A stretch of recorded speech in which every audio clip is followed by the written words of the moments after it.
दोस्तों, शालिनी भक्ति सागर कथा और शालिनी भक्ति सागर ज्ञान तीनों चैनल में आपका बहुत बहुत स्वागत है। तो दोस्तों, आइए जानते हैं आज कार्तिक माह महात्म्य, कार्तिक मास के यह अध्याय। कार्तिक मास में पूजा, जप, तप, हवन, स्तोत्र, मंत्र, दीपदान बहुत महत्व है और सबसे ज़्यादा महत्व तुलसी पूजा का है। जो भी तुलसी के समूह एक दिया भी कार्तिक मास में लगाया तो पुष्कर में स्नान करने का पुण्य फल की प्राप्ति उनको सिर्फ एक तुलसी के पास दिया लगाने से होती। जो भी ब्रह्म मुहूर्त में जल्दी उठकर स्नान आदि दीपदान करता है, सूर्य देव को अर्घ्य देता है, उनका पुण्य कोटि गुना अधिक बढ़ जाता है। सारे पूरे साल भर आपने पूजा पाठ नहीं की, लेकिन कार्तिक मास में सुबह जल्दी उठकर सिर्फ तुलसी की पूजा की तो बहुत कम समय में आपको कार्तिक मास के पुण्य फल की प्राप्ति, आप जितने पूजा पाठ करोगे उतनी पूरे साल की पूजा कोटि गुना करोड़ों गुना इस कार्तिक मास के सिर्फ अध्याय सुनने मात्र से आपको मिल जाएगी।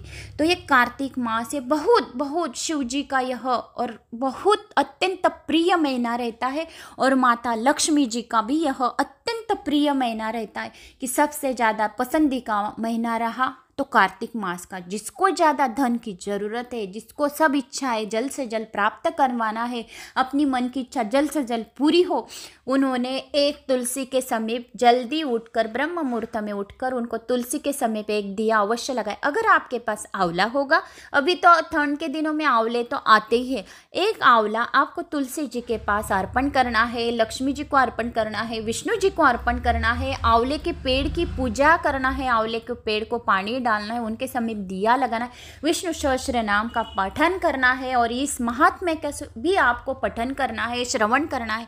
जो भी इस महात्म्य को सुनता है, पढ़ता है, उनको कपिला गाय का एक गाय आपने दान कर दी। कपिला गाय बहुत बड़ी यानी पुण्यमय कथा है। यह प्रयाग तीर्थ का पुण्य क्षेत्र मिलेगा, कार्तिक स्वामी का पूरे महीने भर स्नान करने का पुण्य फल मिलेगा, पुष्कर जी में स्नान करने का पुण्य फल मिलेगा, काशी विश्वनाथ गंगा में स्नान करने का पुण्य फल मिलेगा सिर्फ श्रवण मात्र से।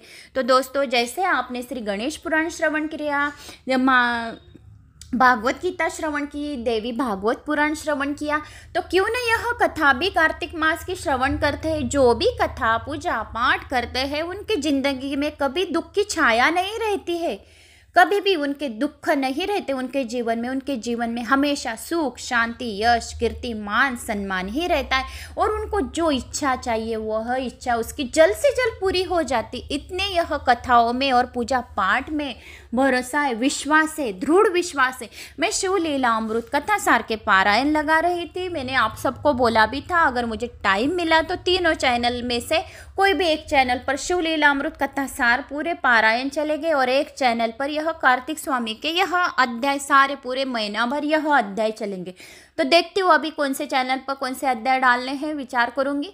तो सबने तीनों चैनल आप सब्सक्राइब कर लो, यानी तीनों नोटिफिकेशन आपको मिलेगी। जो वीडियो आपको चाहिए वो आप श्रवण कर सकते हो और जो इम्पोर्टेंट रहते हैं सबसे ज़्यादा मैं वही वीडियो डालती हूँ, ऐसे दूसरे वीडियो नहीं डालती। जो इम्पोर्टेंट है, कौन सी पूजा पाठ का जो इम्पोर्टेंट रहता है, तो कभी कभी मैं ऐसा भी करती कि एक आधा घंटे में एक ऑन कर दिया, क्योंकि किसी को और ज़रूरत रहती, किसी को कोई ज़रूरत रहती, अपने को पता नहीं रहता है। फिर भी अगर अभी समझ लो मैंने ये कोजागिरी पूर्णिमा जैसे सत्यनारायण की पूजा भी बहुत सारे लोग करते हैं, तो मैंने पहले सत्यनारायण की कथा डाल दी। झट से आधे घंटे के बाद मैंने जो अपने को 39 मिनट की संपूर्ण सेवा रात्रि के 12 बजे लगती है तो मैंने वह डाल दी। किसी को लक्ष्मी अष्टक 16 बार सुनना रहता है तो वो डाल दी। जैसे जो इम्पोर्टेंट रहते हैं वही डालती हूँ, दूसरे वीडियो नहीं डालती। तो उन वीडियो में से यह कार्तिक मास के अध्यायों का भी श्रवण पठन करते हैं, सुनते हैं। तो आइए चलते हैं अपने अध्याय पे। श्री गणेशाय नमो नमः। जो भी यह वीडियो सुन रहा है, कोई नया आया होगा चैनल पर तो सब्सक्राइब कर ले, ऑल पे कर ले, ताकि सबसे पहले वीडियो की नोटिफिकेशन आपको मिलेगी और सब वीडियो की नोटिफिकेशन आपको मिलती जाएगी।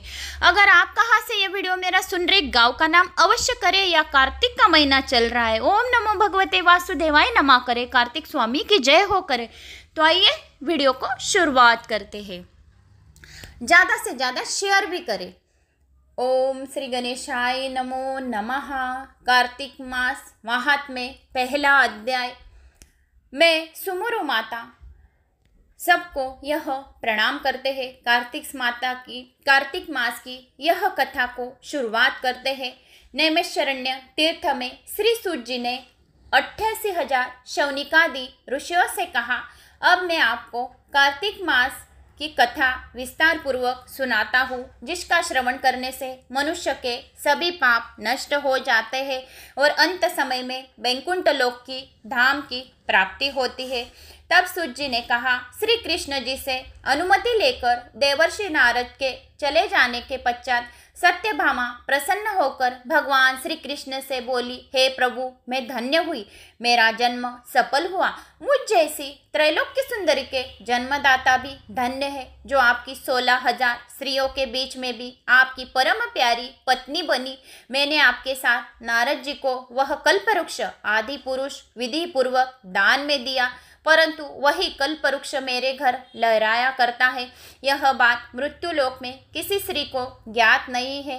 हे त्रिलोकीनाथ, मैं आपसे कुछ पूछने की इच्छुक हूँ। आप मुझे कृपया कार्तिक माहात्म्य की विस्तार पूर्वक सारी कथा सुनाओ, जिसको सुनकर मेरा हित हो और सबका कल्याण हो, सारे दुख दारिद्र्य दूर हो। ऐसी कथा मुझे सुनाइए, जिससे घर में धन लक्ष्मी का आगमन हो, जिसके कारण बहुत सारे मनवंतर तक के उनका पुण्य, करोड़ों गुना उनका पुण्य हमारे ऊपर और हमारे परिवार पर बने रहे।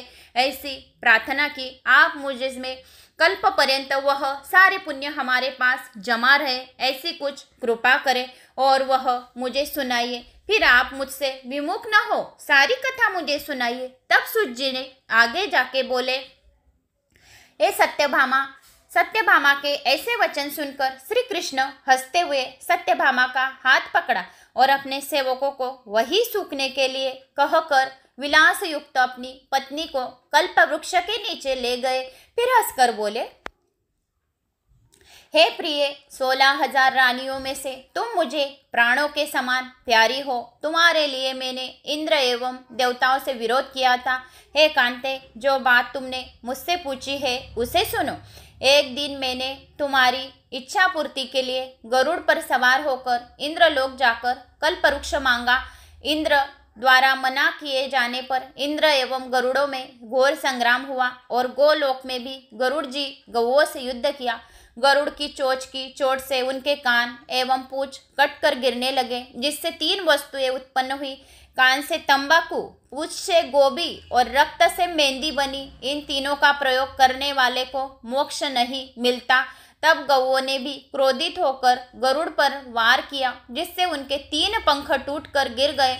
इनके पहले पंख से नीलकंठ, दूसरे से मोर आदि, तीसरे से चकवा चकवी उत्पन्न हुए। हे प्रिय, इन तीनों का दर्शन करने मात्र से ही शुभ फल की प्राप्ति होती है। जो भी नीलकंठ का दर्शन करता है उनको मोक्ष की प्राप्ति होती है, धन की प्राप्ति होती है। और मोर का भी दर्शन करता है, उनके घर में लक्ष्मी माता विराजमान होती है। और चकवा चकवी के उत्पन्न हुए उनका दर्शन करते हैं तो उनको भी मोक्ष की प्राप्ति और हजारों साल तक का उनको पुण्यमयी यह कथा उनके पास रहती है, उनका पुण्य उनके पास ही जमा रहता है। तो आपको अभी प्रिय, इन्हें तीनों का दर्शन करने मात्र से कुछ न कुछ शुभ फल की प्राप्ति होती, कुछ भी खुश खबर मिलती है।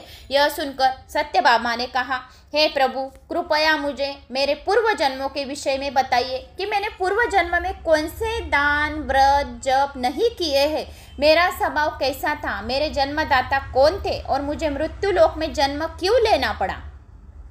मैंने ऐसा कौन सा पुण्य कर्म किया था जिससे मैं आपकी अर्धांगिनी बनी हुई हूँ। श्री कृष्ण ने कहा, हे प्रिय, अब मैं तुम्हारे द्वारा पूर्व जन्म में किए गए पुण्य कर्मों का विस्तार पूर्वक कहता हूँ, उसे सुनो। पूर्व समय में सतयुग के अंत में मायापुरी में अति गोत्र में वेदांत का ज्ञाता देव शर्मा नामक एक ब्राह्मण निवास करता था। वह प्रतिदिन अतिथियों की सेवा, हवन और सूर्य भगवान का पूजन किया करता था। वह सूर्य के समान तेजस्वी था। वृद्धावस्था में भी उसकी गुणवती नामक कन्या की प्राप्ति हुई। उस पुत्रहीन ब्राह्मण ने अपनी कन्या का विवाह अपने ही चंद्र नामक शिष्य के साथ कर दिया। वह चंद्र को अपने पुत्र के समान मानता था और चंद्र भी उसे अपने पिता की भांति सम्मान देता था। एक दिन वे दोनों कुश व समिधा लेने के लिए जंगल में गए। जब वे हिमालय की तलहटी में भ्रमण कर रहे थे तब उन्हें एक राक्षस आता हुआ दिखाई दिया। उस राक्षस को देखकर भय के कारण उनके अंग शिथिल हो गए और वो वहां से भागने में असमर्थ हो गए। तब उस काल के समान राक्षस ने उन दोनों को मार डाला।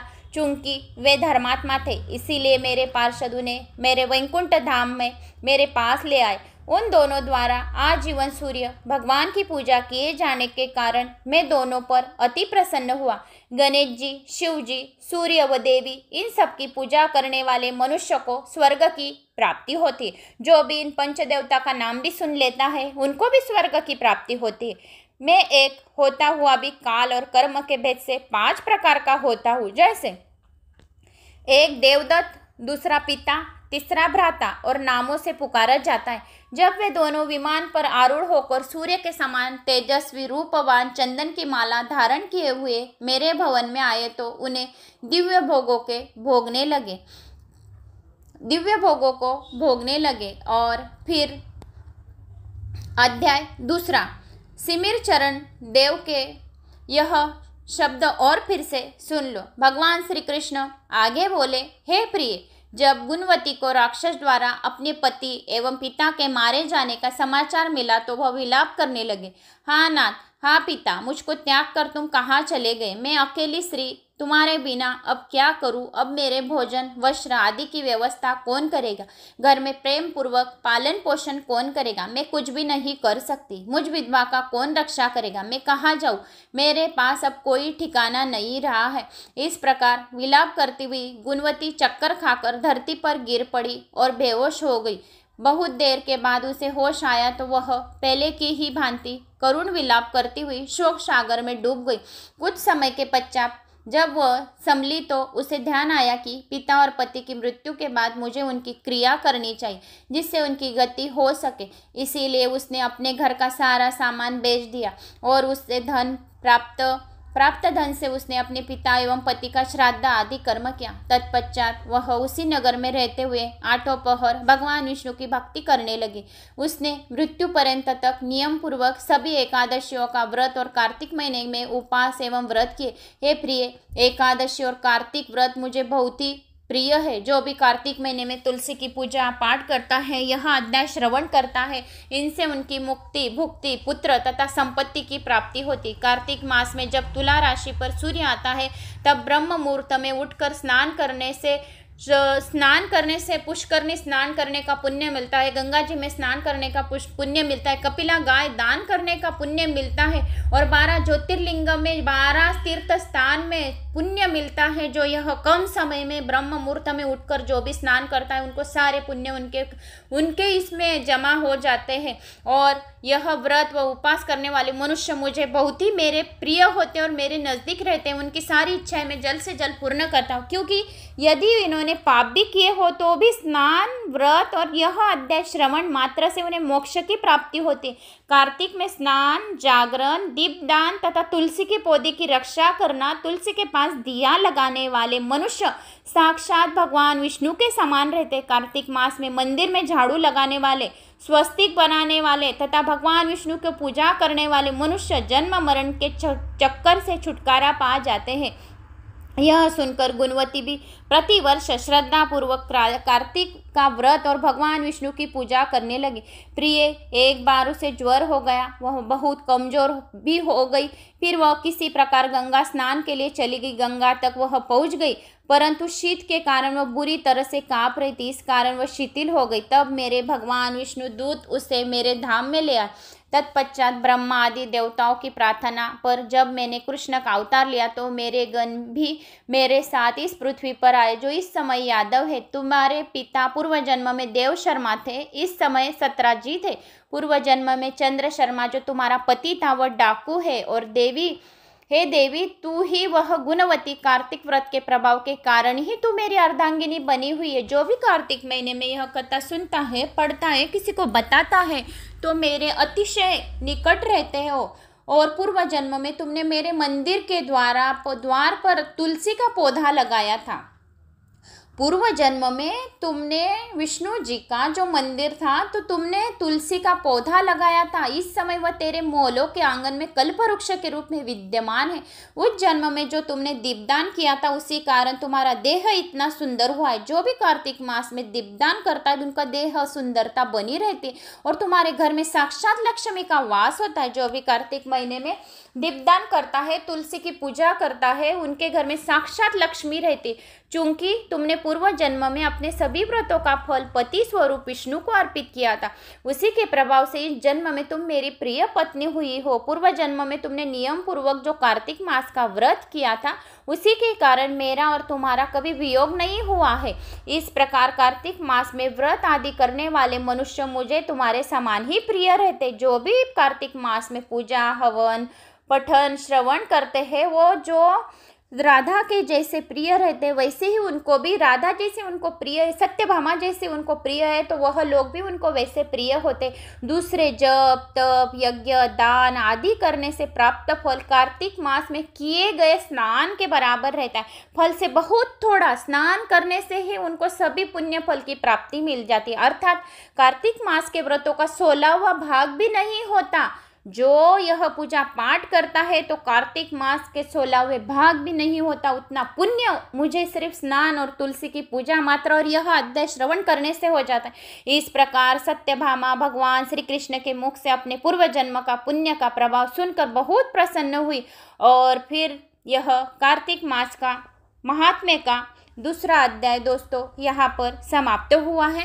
तो मैंने आपको यह वीडियो के माध्यम से पहला महात्म्य कार्तिक माह का और दूसरा महात्म्य कार्तिक मास का मैंने आपको सुनाया है। तो मुझे ऐसी आशा है कि आपको मेरा यह अध्याय महात्म्य आपको पसंद आई होंगी। पहली और दूसरी यह कथा आपको पसंद आई होगी। आई तो अभी एक लाइक करें, कमेंट्स में ओम नमो भगवते वासुदेवाय नमः करें और ज़्यादा से ज़्यादा लोगों को शेयर करें। आप कहाँ से ये मेरी कथा सुन रहे, गांव का नाम अवश्य करें। मेरे आत्मविश्वास बढ़ाने का कोशिश करें, एक कमेंट्स करके, एक लाइक करके और शेयर करके।